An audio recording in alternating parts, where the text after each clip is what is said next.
What if I told you Jesus came to abolish religion? What if I told you voting Republican really wasn't his mission? What if I told you Republican doesn't automatically mean Christian, and just because you call some people blind doesn't automatically give you vision? I mean, if religion is so great, why has it started so many wars?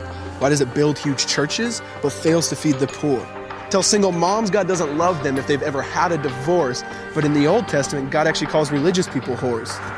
Religion might preach grace, but another thing they practice. Tend to ridicule God's people. They did it to John the Baptist. They can't fix their problems, and so they just mask it, not realizing religion's like spraying perfume on a casket. See, the problem with religion is it never gets to the core. It's just behavior modification, like a long list of chores.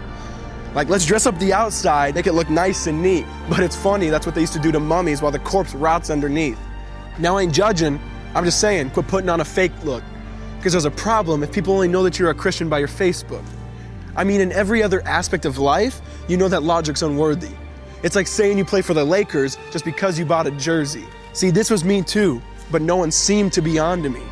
Acting like a church kid while addicted to pornography. See, on Sunday I'd go to church, but Saturday getting faded, acting if I was simply created to just have sex and get wasted. See, I spent my whole life building this facade of neatness, but now that I know Jesus, I boast in my weakness.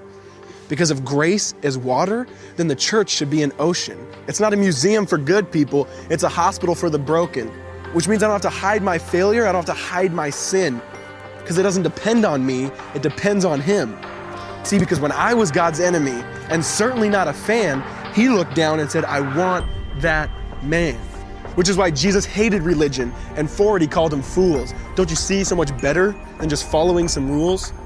Now let me clarify. I love the church, I love the Bible, and yes, I believe in sin. But if Jesus came to your church, would they actually let Him in? See, remember He was called a glutton and a drunkard by religious men. But the Son of God never supports self-righteousness, not now, not then. Now back to the point, one thing is vital to mention.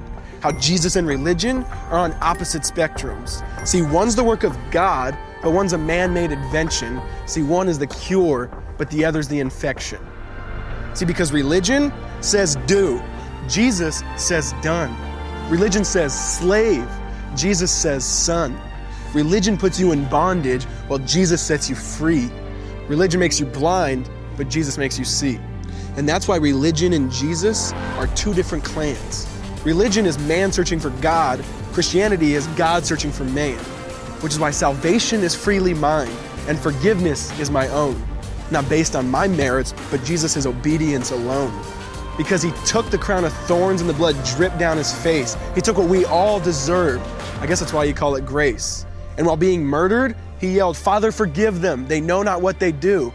Because when He was dangling on that cross, He was thinking of you.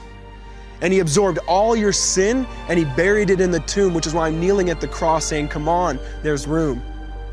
So for religion, no, I hate it. In fact, I literally resent it. Because when Jesus said, it is finished, I believe He meant it.